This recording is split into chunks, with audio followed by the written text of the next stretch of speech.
আমাদের দলের শীর্ষ নেতৃত্ব নজর রাখছেন। এ নিয়ে এখন কোনো মন্তব্য করব না। আমরা মূল যে বিপদগুলো সেগুলো নিয়ে আমরা নীতিগতভাবে স্পষ্ট করে দিয়েছি যে কোনো বৈধ ভোটারকে যেন বাদ দেওয়া না হয়, কোনো বৈধ ভোটারকে যেন হয়রান করা না হয়। আর অন্য রাজ্যের ভোটার লিস্ট আমাদের রাজ্যে ভোটার লিস্টের উপর চাপিয়ে দিয়ে যে বিভ্রান্তিটা জাতীয় নির্বাচন কমিশন করছিল, ওইসব ভুয়ো ভোটার তালিকা চলবে না। অযোগ্যরা যদি পরীক্ষায় বসে যায় তাহলে তো ফের এই পরীক্ষাটা প্রশ্নের মুখে পড়ে। এটা সম্পূর্ণ এসএসসির বিষয়, প্রশাসনিক বিষয়, এখন কোনো মন্তব্য করব না। গতকাল থেকে চাঁচল থানার সামনে বিজেপি সাংসদ খগেন মুর্মু তিনি বিজেপি নেতাকর্মীদের মিথ্যে মামলায় ফাঁসিয়ে দিয়ে গ্রেফতার করা হচ্ছে এবং আইসি চাঁচল থানার আইসি তার দুর্ব্যবহার এর প্রতিবাদে ধর্নায় বসেছেন। আজ অভিযোগ যে পুলিশের তরফ থেকে জোর জবরদস্তি সেই পলিথিন ছাউনি তুলে দেওয়া হয় এবং এই ঘটনায় একজন মহিলা বিজেপি কর্মী এবং খগেন মুর্মু নিজে অসুস্থ হয়ে পড়েছে। আমি বলতে পারবো না কোথায় নাটক করতে গেছিলেন তাদের ব্যাপার। কলকাতার মেয়ে উত্তরপ্রদেশে গিয়ে থানায় দুর্ব্যবহার করছে, এসপিকে নালিশ করলে রেজাল্ট হয় না, চিফ মিনিস্টারকে লিখতে হচ্ছে কেন্দ্রীয় মন্ত্রীকে। যোগী রাজ্যের অবস্থা, বিজেপি শাসিত রাজ্যের অবস্থা, সেই বিজেপির আবার এখানে বড় বড় কথা। রাজ্য জুড়ে আগ্নেয়াস্ত্র এবং কার্তুজ প্রচুর পরিমাণে পাচার এবং কেনাবেচা চলছে। এই নেটওয়ার্কের শব্দ কলকাতার প্রাচীন বাঙালি পরিবারের পুলিশ ধরেছে যারা বেআইনি কাজ করছে, অস্ত্র নিয়ে বেআইনি কাজ করছে, অস্ত্র পাচার করছে বা অস্ত্রের কারবার করছে। তো পুলিশের সাফল্য, যদি কোনো পুরনো প্রতিষ্ঠান বৈধ ব্যবসার আড়ালে, অস্ত্রেরই ব্যবসা তাদের সুবিধা, তো বৈধ ব্যবসার আড়ালে অবৈধ ব্যবসা করে তো পুলিশ অ্যাকশন নিয়েছে, ধরেছে, ভালো তো। বিজেপি প্রসঙ্গে বলছে যে এ রাজ্যে কোনো শিল্প আসলে কারখানা নেই, পড়াশোনা বন্ধ, তাই এ রাজ্যে অস্ত্রের কারখানা, গুলির কারখানা। অবান্তর কথাবার্তা, একেবারেই অবান্তর কথাবার্তা। এ রাজ্যে সমস্ত উন্নয়নে এ রাজ্য সেরা, নরেন্দ্র মোদীর সরকার প্রশাসনিক রিপোর্টেই দেখা যায় সেরা। আর সমাজে কিছু বিচ্ছিন্ন অপরাধমূলক ঘটনা থাকে, সেটা সারা পৃথিবীতে থাকে, সারা দেশে থাকে, সমাজে থাকে, সেগুলোর বিরুদ্ধে পুলিশ ব্যবস্থা নিচ্ছে। ওকে, থ্যাংক ইউ দাদা। আছে আমার আর বলো না, ছেড়ে দাও, আমি সকাল থেকে এই করছি। আরে সকলেরই দুটো থাকে, আমি শুনতে চাই না। কি বলছি যে ভারতের নরেন্দ্র মোদীকে মহান অসাধারণ বললেন ট্রাম্প। আমি এইবার আমার তোমায় বলো, আমি দুপুরবেলা কিন্তু এটা বলেছি, শুধু না এটাকে লাইভ করেছি। এসএসসি পরীক্ষা নিচ্ছে, গোটা বিষয়টা দেখছে এসএসসি, সেখানে রাজনৈতিক দলের তরফ থেকে কোনো মন্তব্য রাখতেই চাই না। রাজস্থানের জয়পুরের সুভাষ চক্রে একটি বিল্ডিং ভেঙে মৃত্যু হয়েছে পূর্বস্থলীর ৩১ বছরের বাবা প্রভাত বাগদি এবং তার ৫ বছরের মেয়ে। মা গুরুতর অসুস্থ। পরিবারের লোক অভিযোগ করছে যে গত ১০ বছর ধরে তারা সোনার উপর কাজ করতে ওখানে কাজ করেন। এই গ্রামেরই ৫০০ জন যুবক রাজস্থানে কাজ করছে এবং তাদের অভিযোগ এ রাজ্যে কাজ থাকলে বাইরে যেতে হতো না এখানকার ছেলেরা। এটা কোনো কাজেই না। এবার জিজ্ঞেস করুন কত সাল থেকে তারা আছে, সেটা একটু জিজ্ঞেস করুন, তাহলে উত্তরটা পেয়ে যাবেন। আপনারা বলছেন এতজন বাইরে আছে এবং সোনার কাজ করেন, তো সোনার কাজ মানে তারা সেই স্কিলটায় অভ্যস্ত হয়ে গেছেন, সেই জন্য সেখানে ওইটা এতদিন ধরে চলে এসছে।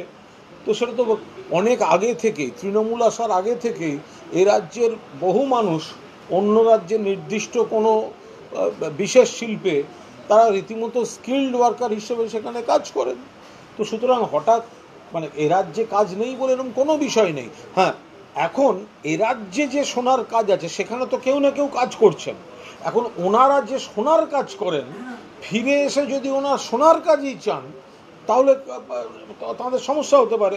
ফলে এটার সঙ্গে পশ্চিমবঙ্গে কাজ নেই এর কোনো সম্পর্ক নেই। এবং ওখানকার এক পরিযায়ী শ্রমিক তিনি ভিডিও কলে পরিবারের সঙ্গে কথা বলতে গিয়ে বলেছেন যে আমাদেরকে মুখ্যমন্ত্রী বলেছেন ফিরে এলে ৫,০০০ টাকা দেবে।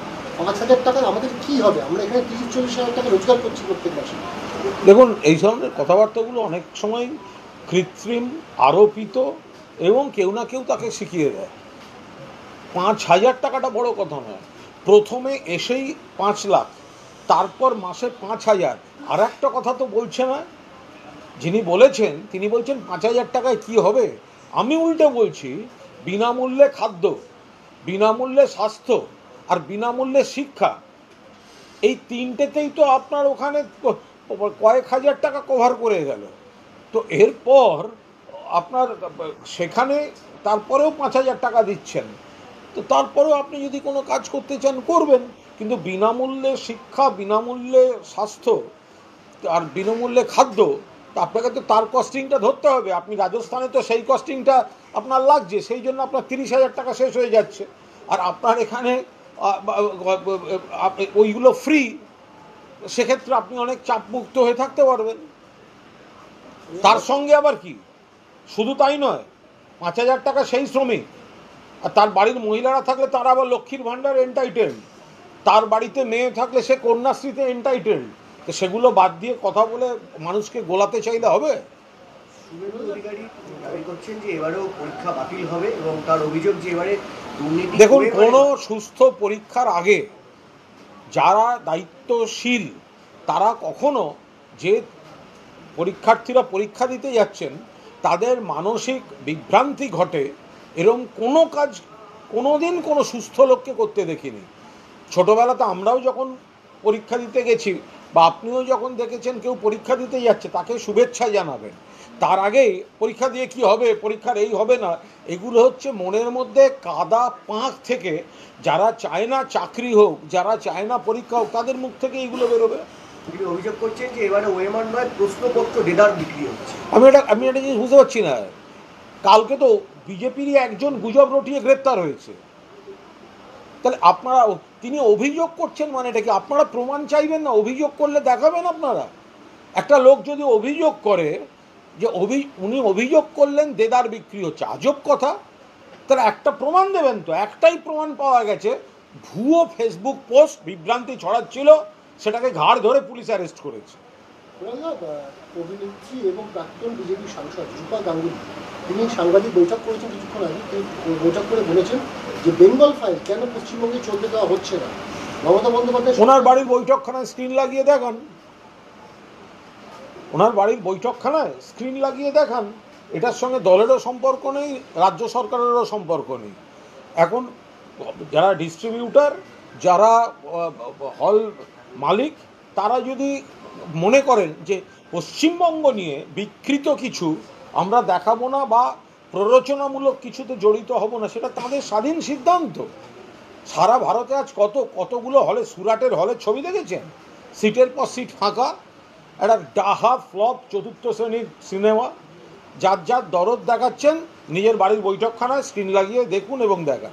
10ই সেপ্টেম্বর এসআইআর নিয়ে বৈঠক দিল্লি নির্বাচন কমিশনে। দেশের সমস্ত সিইওদের 36 জন সিইওকে ডাকা হয়েছে বৈঠকে, এবং এই বৈঠকেই বিহারের সিইও এসআইআর নিয়ে প্রেজেন্টেশন দেবে। কীভাবে এসআইআর কার্যকর হয়েছে বিহারে এবং কীভাবে সেটা ত্রুটিমুক্ত করা গিয়েছে। গতকাল বিকেল 5টার মধ্যে মেল করে পাঠিয়ে দেওয়া হবে প্রেজেন্টেশন। কী বলবেন? সম্পূর্ণ প্রশাসনিক